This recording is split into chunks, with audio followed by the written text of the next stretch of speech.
When you're surprised, you get this error signal. What's going on? Personally, for me, I always feel like there is a sudden blackout in my brain. I'm like, okay.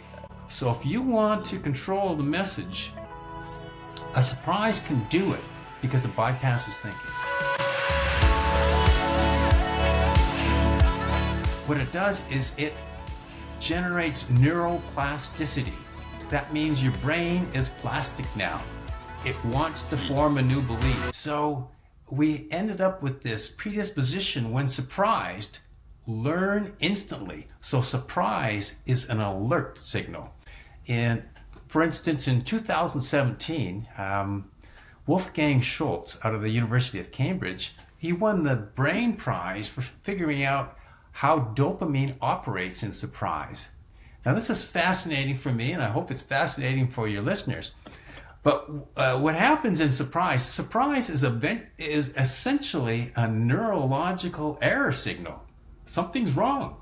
So when you're surprised, you want things to be predictable and understandable and safe, but when you're surprised, you get this error signal. What's going on?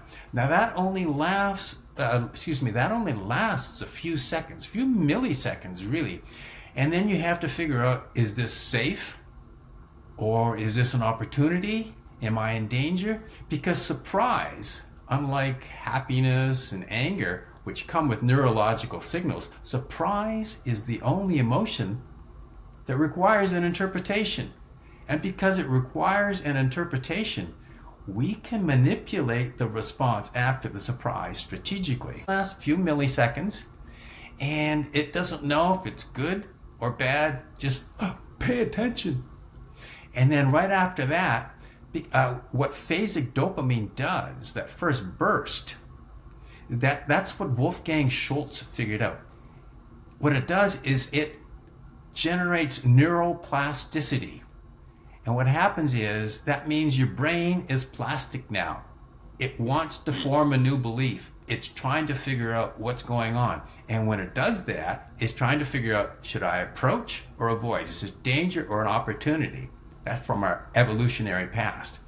So when you find out, first, is this danger? Am I attacked? Is this fun? Is it interesting? Well, eventually you figure out, oh, that was really interesting. And you remember that event. The part you don't remember is the formation of the belief. Now you have this new belief. Cars can hover. Now you didn't will it, it happened to you. There's nothing you can do. You have a new belief. You can't fight it. You've got a new belief.